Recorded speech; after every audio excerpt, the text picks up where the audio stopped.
Hello students, welcome to the class. So today we will see the theory part 8 of the chapter Thermodynamics, in which we will cover the section 5.5. We have already started this section in the previous class. This was about the various types of reaction and the enthalpy related to them. Then this is the disclaimer. If I talk about today's objective, so it will be again understanding and quantifying the enthalpies for different types of reaction. What are those reactions? So the first type is the lattice enthalpy. Then we have the enthalpy of solution and enthalpy of dilution. So three things are there. Now, a very important, I would say, note for you that you should be aware about the Hess's law of constant heat summation for understanding the lattice enthalpy. Because here I will deal with the Born-Haber cycle, which is totally based upon this Hess's law of constant heat summation. Okay, with this, let us start the first topic, which is lattice enthalpy. What is lattice enthalpy? So in whole of the thermochemistry, one thing is very, very important, and it is your definition. So if I look at the definition of lattice enthalpy, it says that it is that enthalpy change when you are making 1 mole of ionic compound and you are taking it and you are breaking it into constituent ions, and those ions should be present in the gaseous state. How? So basically we are kind of dissociating a given ionic compound into its gaseous ions, and this thing will depend upon the strength of the ionic bond. To understand this, let us take an example. Suppose we have a NaCl solid. We will break this NaCl solid into Na plus and Cl minus. If you look at the equation, you can see it very clearly that we are keeping the sodium plus and the chloride minus ion in the gaseous state. And this should be the case because it is there in the definition. And the second thing is that NaCl has been kept as 1 mole. Okay, so these two things are satisfied. Therefore, the enthalpy change during this process is the lattice enthalpy, and it is 788 kilojoule per mole. Now the problem is that we cannot calculate this lattice enthalpy directly. Means we cannot directly convert NaCl into N plus and Cl minus, and therefore we cannot calculate the enthalpy change in that process. Due to this difficulty, what we do, we use the Born-Haber cycle. So this is a shortcut. This shortcut is used for conversion of, okay, you can say it in this way, that the lattice enthalpy calculation is difficult here. Okay, so we are going through a different type of path, and in that process we are using the Hess's law of constant summation, and the path that we are using is described by the Born-Haber as Born-Haber cycle. Clear? Now we will see how do we do it. So the Born-Haber cycle looks like a circular path, and it is using the lattice enthalpy of the ionic compound to be calculated, which cannot be measured directly. Okay, what are the key points in this calculation? You should remember this. First is you are to link the standard enthalpy of formation to lattice enthalpy. Second thing, you must know the atomization enthalpy, ionization enthalpy, and electron gain enthalpy. Then the next thing is the total enthalpy change around the cycle that we will see will be 0, because since it is a cyclic process and enthalpy change is a state function. So for a cyclic process where the initial and the final state are same, the enthalpy change will be 0. And last one, this overall enthalpy change will be independent of the path that we are choosing. And that is very obvious because enthalpy is a state function, so it will not depend upon the path, it will depend upon the states. So how will the Born-Haber cycle look like? So this is your image for the Born-Haber cycle. If you look in this image, you can see two things. We have a start point and we have an end point. We have to start from the sodium solid and half mole of chlorine gas, and we have to make it to NaCl. Got it? In this process, two ways are possible. What are those two ways? We can start from 1, 2, 3, 4, and then we will involve the lattice, which is our goal, and lastly we will reach our NaCl formation. Now there is a direct way to do the same. We can directly convert the sodium solid and half Cl2 by mixing both of them and make them as the NaCl. Got it? So two ways are possible here, which is according to the fifth marked value. So what we will do, we will try to use both of them. Let us start with the first one. So what are we calculating? We are calculating the lattice enthalpy here. So the first step is what? The first step is sublimation of sodium. So our goal here is to first get the Na plus and Cl minus ion, which is present here. Okay, so we are trying to get this two ions. In that process, the first step that we are following is the conversion of the sodium solid to sodium gaseous. So this is basically sublimation of the sodium solid, and the enthalpy change during this sublimation process is 108.4 kilojoule per mole. Then what is the next step? The next step is ionization of the gaseous sodium atom. You got your gaseous atom, and now you need to convert this same into the cation. What is this process called? Where you change your gaseous atom into ionic gaseous atom. Have we seen this term earlier?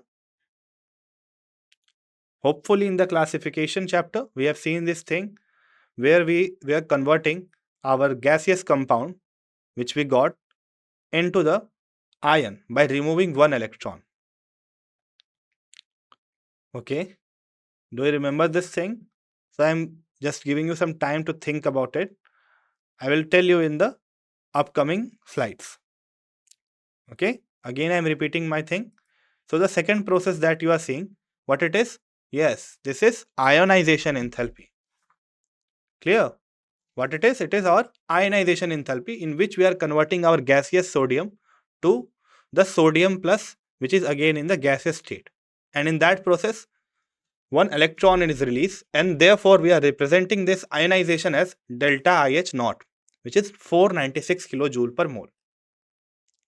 So first what we have done, we have sublimated the sodium metal to sodium gaseous. In the second step, we have converted this into the sodium plus gaseous. Okay, so if you look at the Na plus gaseous, we got it, but we are still in the search of Cl minus gaseous. But here what we have the half Cl2. We have chlorine in the molecular form, and we need it in the ionic form, and that also in the gaseous phase. So already our chlorine is in the gaseous phase. We only need to convert this molecular chlorine into the ionic chlorine. So let's see how we can do it. If I ask you, what can be the possible way to do it? So two steps are involved here. Okay, I am telling you the first step, and I will ask you to think about the second step. So first what we will do, we will convert this half Cl2 into Cl to get our chlorine atom. Now this is simply the half of the bond dissociation enthalpy, or you can also call it as what? Atomization. So basically you are atomizing this Cl2 into Cl. Now what you got? You got the Cl atom, but you have to take it to the chloride ion. Now what you will do? Which enthalpy process will be involved in it to convert this chlorine gas into chloride ion? You have to give one electron to it. So what is that process called? Just think about it. It's very easy to think. Again, it is directly from the classification chapter. So what we have to do? We have to convert this chlorine gas into the chloride ion. Okay, so let me give you the answer. So here what we are doing, we are giving an electron. So that process is called as the electron gain enthalpy. So whatever enthalpy change we are seeing here is called as the electron gain enthalpy, because the definition of electron gain enthalpy says that when you add electron to a gaseous isolated atom, then the enthalpy change involved in that process is called as the electron gain enthalpy, and so we are representing it as delta Eg H naught. This value is minus 348.6 kilojoule per mole. So energy is being released here. So we are at the verge where we got the Na plus and Cl minus. Okay. So we have seen the first step, 1, 2, 3, 4. So we are on the fourth step right now. The last step is the delta H lattice, which is the conversion of sodium plus and Cl minus into the NaCl. And that is the opposite of lattice enthalpy. Yes, because the lattice enthalpy is the conversion of NaCl into Na plus and Cl minus. But here we are converting the ions into the sodium solid, sodium chloride. But the problem is that we are unable to calculate this energy change that is occurring due to the formation of the Na plus and Cl minus to NaCl. Due to that reason, what we do, we are applying this Born-Haber cycle. So if I just revise all the things, so we started from the start point here. We've gone through the first, second, third, fourth. Okay. We don't know about fifth. So we stop here. Now the second way we can do it is, we can start from the start point here and directly use the fifth process. And what is that fifth process? It is the formation of sodium chloride from sodium and half Cl2 to directly give you the sodium chloride solid. Is it clear to you? So two ways I have told you, right? So starting from 1, 2, 3, 4, the fifth thing is unknown. So we are keeping it as it is. And the second way is starting directly from NaCl and moving towards the end point through fifth. And in this process, minus 411.2 kilojoule of energy is released for the per mole formation of NaCl.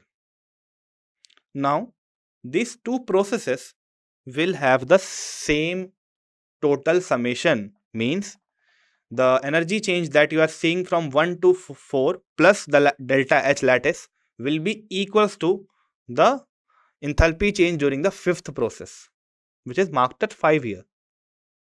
Am I saying it right? Is this correct? Yes, because both of this are moving through a cycle and we are starting and ending at the same point. Therefore, either you start from 1, 2, 3, 4 delta H lattice and move to the NaCl, which is the end point, or you directly go from the start point to the end point through fifth. You can try both of them.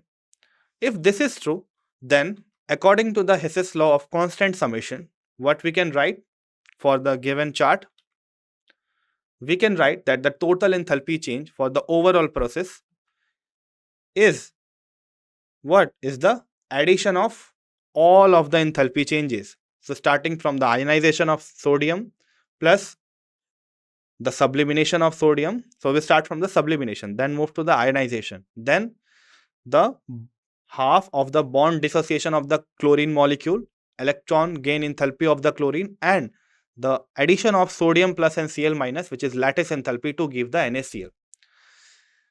The second part that we know is the delta H formation, which is this one. So let us substitute all the values. But we are in the search of this delta H lattice. So we will arrange this thing so that we can get the delta H lattice. No, you are just adding both of this. So you don't need to remember the values. Okay, it is not at all important. This will be given in your question. You don't have to worry about it. Okay, so we have just rearranged this equation and we got our delta H lattice, which is delta H formation minus the summation of sublimation, ionization, half of bond enthalpy, and electron gain enthalpy. So are you getting my point? How I am doing this thing? So we are going through two processes, and for both the processes the enthalpy change will be same because the initial and final state are same. Okay, and for calculating the enthalpy change through the long process, we are just adding it all through the principle, which is Hess's law of constant summation. Now we know all the values. Can we put it here? Yes. Just put all the values and you will get your lattice enthalpy as minus 788 kilojoule. Right? So this is your value which should be in positive. Okay? Right? So this should be in positive because we have to go from sodium chloride to Na plus Cl minus and not from Na plus Cl minus to sodium chloride. So this value that we got is the opposite of what we require. So we'll just change the sign here and we'll get our lattice enthalpy. I hope this point is clear to you. Okay, so if this is clear, you can just move on to that which is called as internal energy calculation. Okay, what is internal energy calculation? It's very easy. We already have our delta H. We just have to calculate the delta U. You know the process, we know the relation. We can do it very easily. So, the reaction that we got was the sodium chloride getting converted into sodium plus and chloride ion. And the enthalpy change was plus 788 kilojoule per mole. Now, if I remember, then the enthalpy change and internal energy has a very famous relation which is delta H is equals to delta U plus delta Ng RT. So what will be the value of delta Ng for the above equation? We already know the value of delta H. We have calculated it through the whole cycle. So what will be the value of delta Ng here? Just think about it. It's very easy.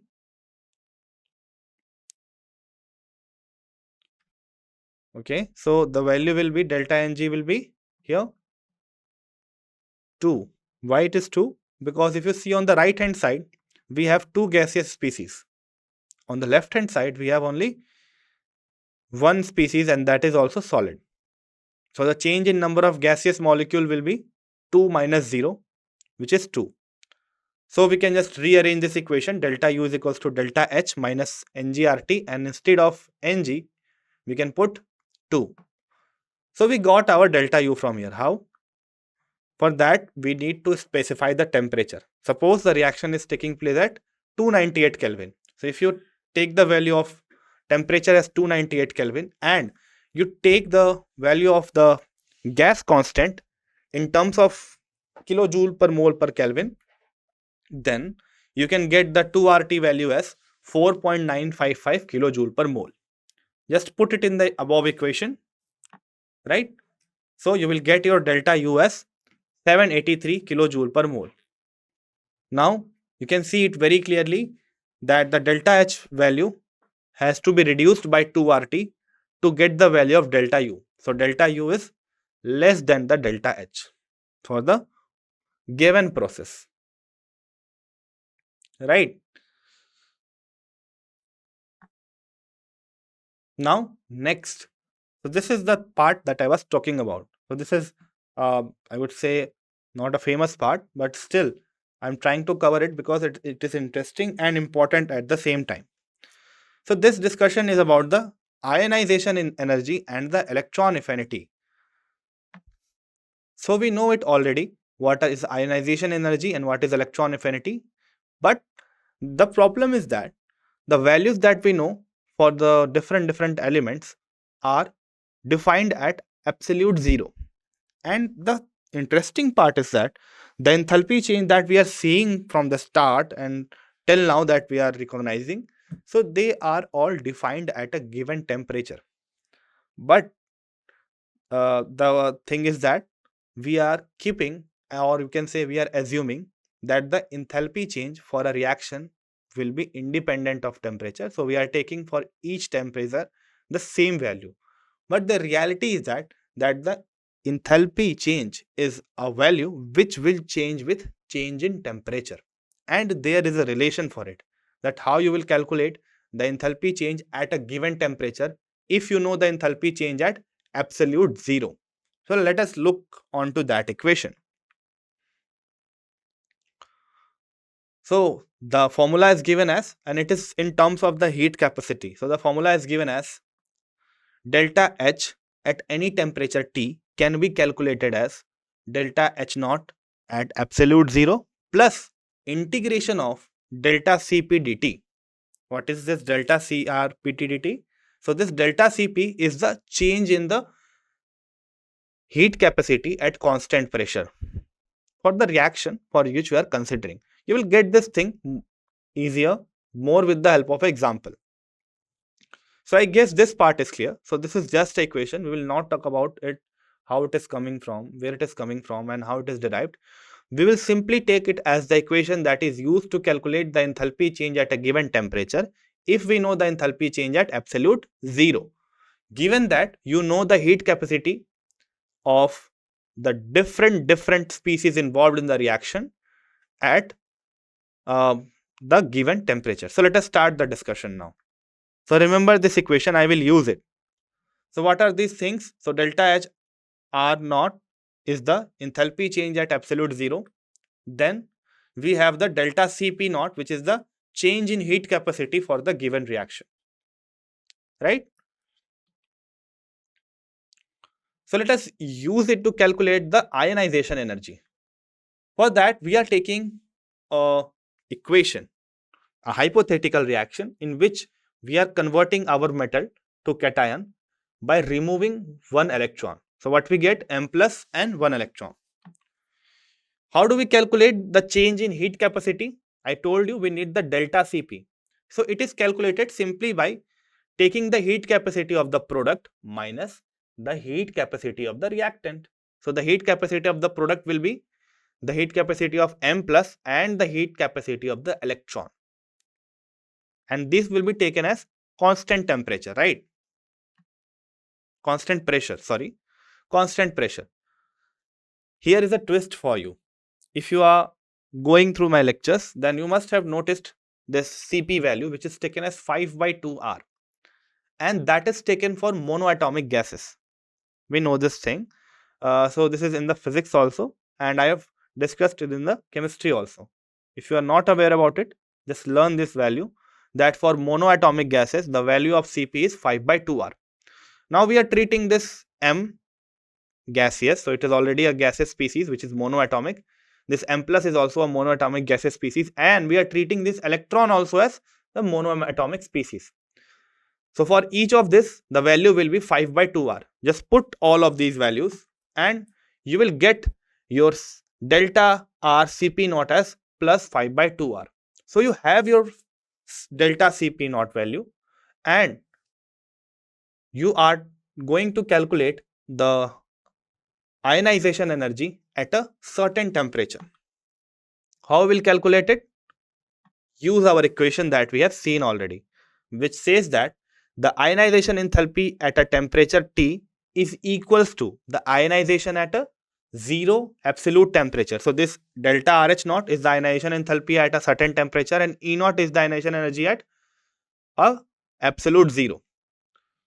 Now, if you integrate the 5 by 2R with dt, simple, okay, just imagine it. So just write it in your notebook like this, that you are doing the integration from 0 to t.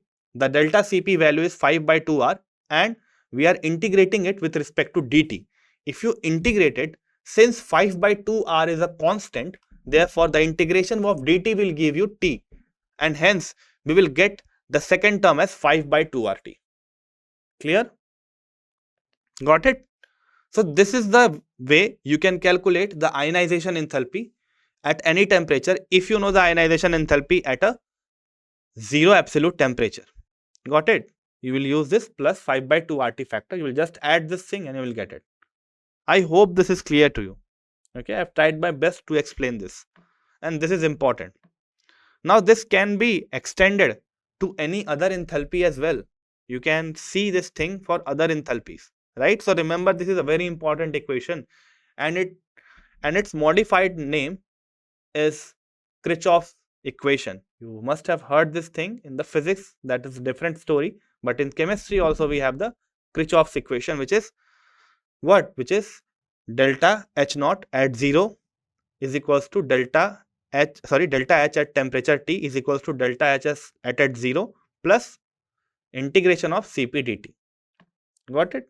The equation that we have seen right now. Now what can we say? E naught is the ionization energy at absolute zero, right? So we have applied into ionization energy. let us apply the same for the electron gain enthalpy. I would insist all of you to try the same before I do it. Take your species as m minus, okay? Take your species as m minus and then go to m by release of one electron and just try it by yourself. Meanwhile, I am also explaining the same. You can just pause your video and look for the correct one. Now, what is the equation that I said? So we are going from m to m minus. So here we are adding an electron to the gaseous metal. How do we calculate the heat capacity change? Very simple. Again, the product minus reactant. In this case, we have only one product, which is m minus gaseous. So Cp of that m minus, and we have the Cp for the reactants, which is the metal in the gaseous form and the electron. We already know what will be the value for each of these Cps. It will be 5 by 2R. So just put all these values and you will get your delta Cps minus 5 by 2R. Okay, again we got our delta Cps minus 5 by 2R, but in this case the sign is changed. Now we will put this same in the Kirchhoff's equation that we got. So in this case, what we will get? The electron gain enthalpy at any temperature is equals to the minus of electron affinity. Why I am writing it as minus of electron affinity? Because here it should be a normal electron gain enthalpy at 0 temperature, right? If you substitute it with electron affinity, then electron affinity has a opposite sign. So we just reverse the sign of electron affinity to substitute it with the electron gain enthalpy at 0 or absolute temperature. Minus 5 by 2 RT. Again, if you integrate minus 5 by 2 R with respect to dt, then you will get minus 5 by 2 RT.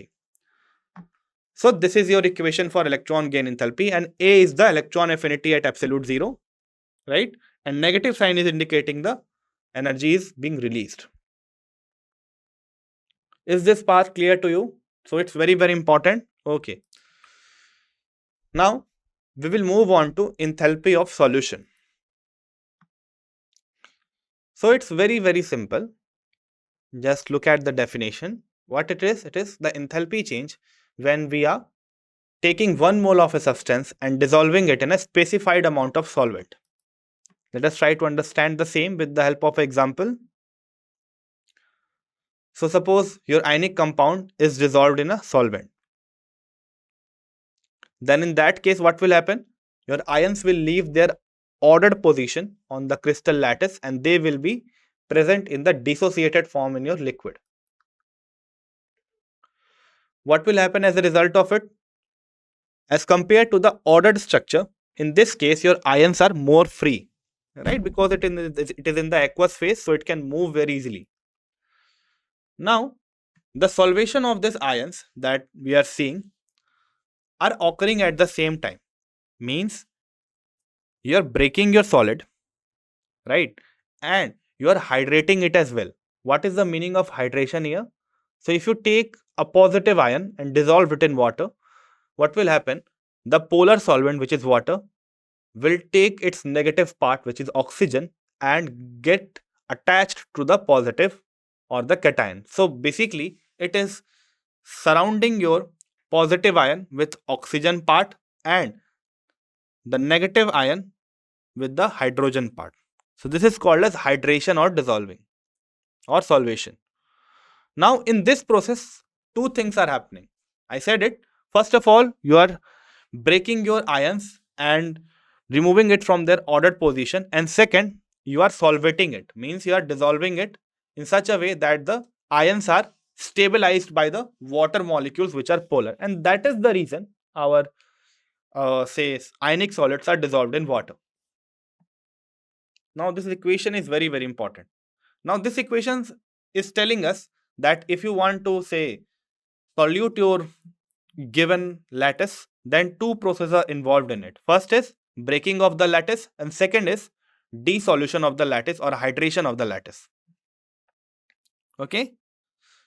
Now the part is that if the salt has a very high lattice enthalpy, means you have to provide a large amount of energy to break your lattice, then it will not dissolve in water, and it is very, very obvious. So higher value of lattice enthalpy is a difficulty for dissolving the same. Now let us move further and try to understand it with a diagram.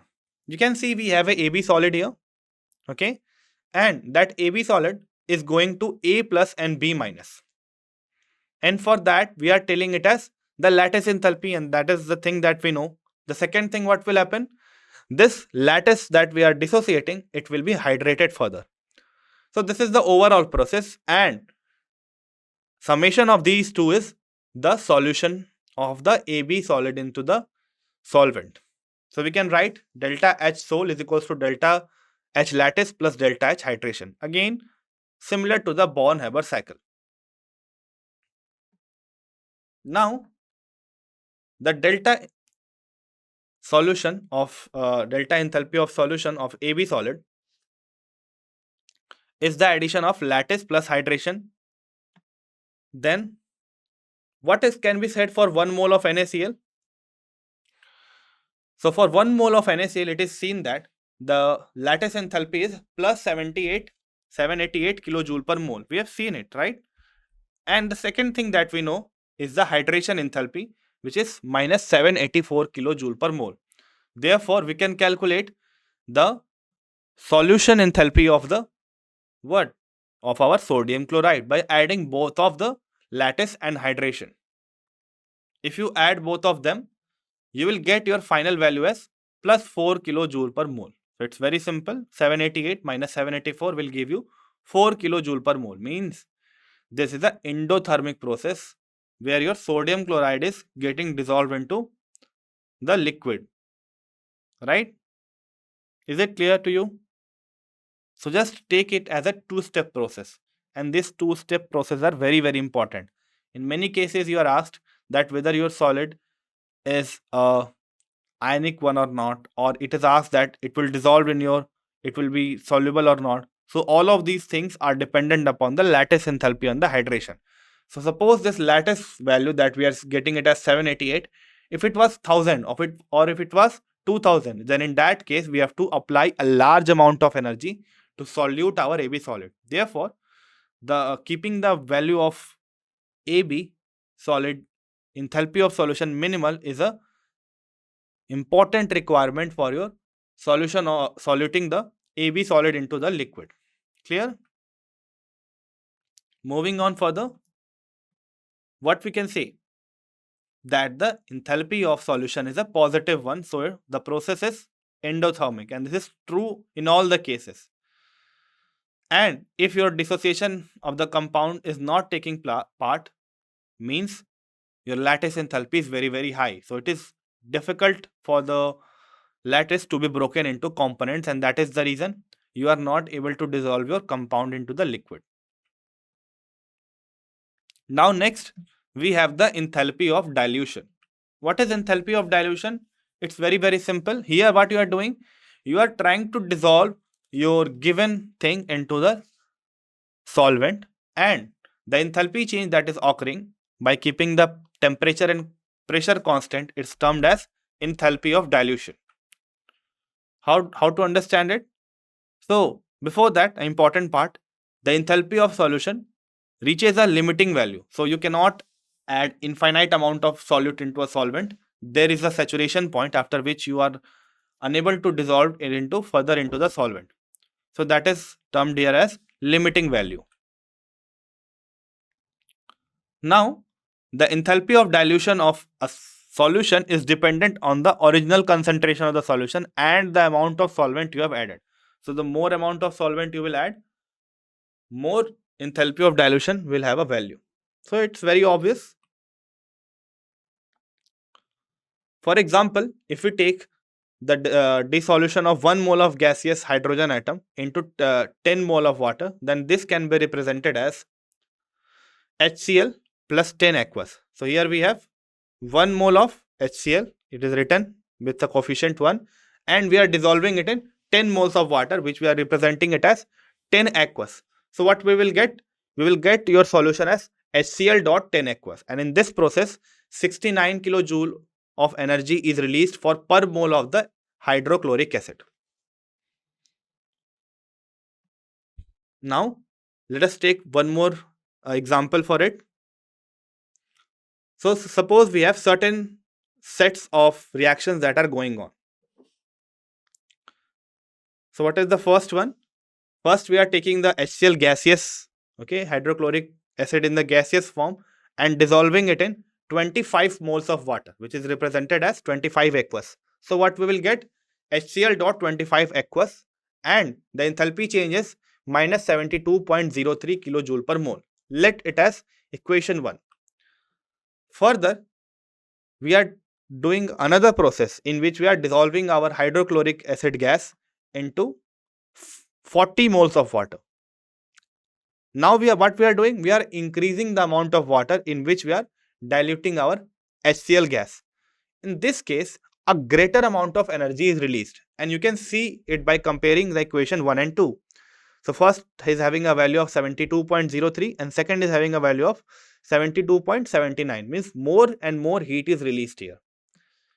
If you look at the third process, suppose we are diluting it in a large amount of solvent, or you can tell it as infinite amount of solvent, then we see an even greater value, which is minus 74.85 kilojoule per mole.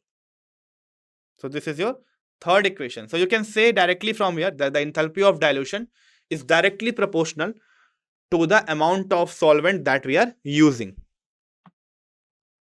Now, suppose we want to calculate it for a different situation, and for that we are subtracting equation 1 from equation 2. If we do the same, what will happen? We will get a different equation in which the HCl, which is already dissolved in 25 moles of water, is further dissolved in 15 moles of water further, and that will give you a solution in which your HCl is present in 40 moles of water. It's very simple. When you subtract equation 1 from 2, you will get this, right?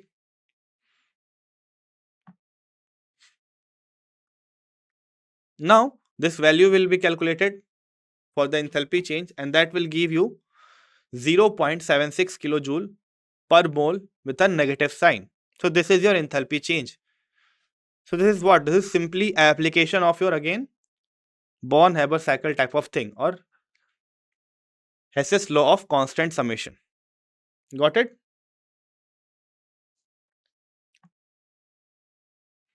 Let us try to summarize all of this. So first, what we saw? We saw the lattice enthalpy. What is lattice enthalpy? It is the energy which is required to dissociate ionic solids into the gaseous ions. Then, how do we calculate it? We can calculate it using the Born-Haber cycle. So we have a long process. We have seen it. Next thing that we have seen is the ionization energy or the electron affinity. So two things were there. So we concluded that both of this will change their value according to the temperature, and that can be calculated using their heat capacities. What is the next thing that we saw? We saw that if you want to dissolve a given solid into a ionic solid into a solvent, you are to be considering two things. What is? First is breaking the ordered thing, which is your lattice, and second is hydrating the same into the solvent. Last one, enthalpy of dilution is the enthalpy change when you add solvent to a solution. So this was all. Okay, thank you.